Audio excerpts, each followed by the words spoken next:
এবার ত্রয়োদশ জাতীয় সংসদ নির্বাচনের প্রথম অধিবেশনের শুরুতেই একটি বড় এবং উত্তপ্ত চাঞ্চল্যকর ঘটনার সাক্ষী হলো পুরো দেশবাসী, যা হয়তো অনেকেই কল্পনাও করতে পারেননি যে প্রথম অধিবেশনেই এমন ঘটনা ঘটতে পারে। কোনো প্রকার সময়ক্ষেপণ না করে প্রথম দিনেই সংসদ অধিবেশন থেকে সরাসরি ওয়াকআউট বা সংসদকে বয়কট করে বেরিয়ে এসেছে প্রধান বিরোধী দল বাংলাদেশ জামায়াতে ইসলামী এবং তাদের জোট সঙ্গী এনসিপি। হ্যাঁ দর্শক, আপনারা ঠিকই শুনছেন। আক্ষরিক অর্থেই বিরোধী দলের এই প্রথম অ্যাকশন দেশের রাজনৈতিক হিসাব নিকাশ এবং সংসদের ভবিষ্যৎ চিত্র সম্পূর্ণ পাল্টে দিয়েছে। জামায়াতের সকল নেতাসহ এনসিপির হাসনাত আবদুল্লাহ, নাহিদ ইসলামরা সবাই ওয়াকআউট করেছেন। কিন্তু কেন এই আকস্মিক ওয়াকআউট? প্রথম দিনেই এমন কি ঘটল যার কারণে বিরোধী দল এত বড় একটি চরম সিদ্ধান্ত নিতে বাধ্য হলো? সংসদীয় গণতন্ত্রের চিরচেনা নিয়ম অনুযায়ী যে কোনো নতুন সংসদের প্রথম অধিবেশনে দেশের রাষ্ট্রপতি একটি উদ্ভাবনী ভাষণ বা প্রাথমিক দিক নির্দেশনামূলক বক্তব্য দিয়ে থাকেন। কিন্তু আজকের এই ওয়াকআউটের মূল কেন্দ্রবিন্দু বা চরম আক্রোশের জায়গাই হলো এই রাষ্ট্রপতির ভাষণ এবং রাষ্ট্রপতির পদ।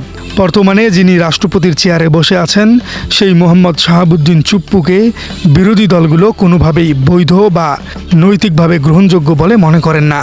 রাজনৈতিক বিশ্লেষক এবং বিরোধী দলের দাবি অনুযায়ী বর্তমান রাষ্ট্রপতি হলেন পতিত স্বৈরাচার শেখ হাসিনার রেখে যাওয়া একজন একনিষ্ঠ প্রতিনিধি, যাকে পতিত ফ্যাসিস্ট সরকার নিজেদের রাজনৈতিক এজেন্ডা বা স্বার্থ হাসিল করার জন্যই বিনা ভোটে রাষ্ট্রপতির পদে বসিয়েছিলেন। আর এই রাষ্ট্রপতি যখন ভাষণ দিতে আসেন তখনই জামায়াতে ইসলাম সহ এনসিপির সকল নেতাকর্মী সংসদে ওয়াকআউট করেন, অর্থাৎ সংসদকে পরিত্যাগ করে চলে যান। এটি রাষ্ট্রপতির জন্য এক বিশাল নির্লজ্জকর ঘটনা।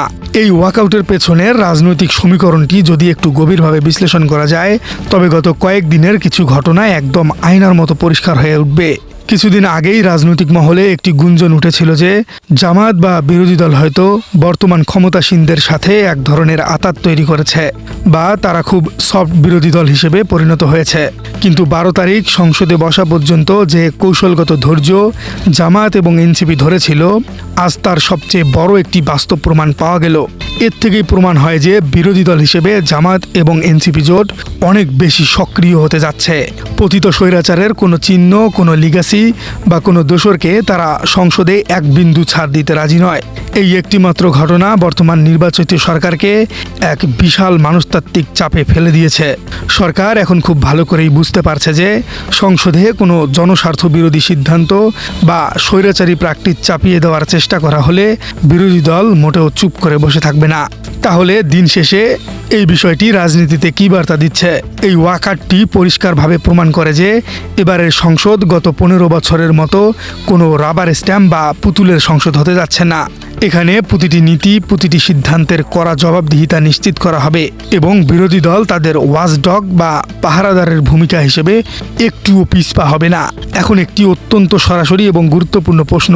প্রিয় দর্শক, প্রথম দিনেই রাষ্ট্রপতির ভাষণ বয়কট করে জামায়াত এনসিপি জোটের এই ওয়াকআউট করার সিদ্ধান্তকে আপনি কিভাবে দেখছেন? পতিত স্বৈরাচারের রেখে যাওয়া রাষ্ট্রপতির কাছে আসলেই কি নতুন সংসদের কোনো দিক নির্দেশনা নেওয়ার প্রয়োজন ছিল? কমেন্টে জানিয়ে দিন আপনার মূল্যবান মতামত।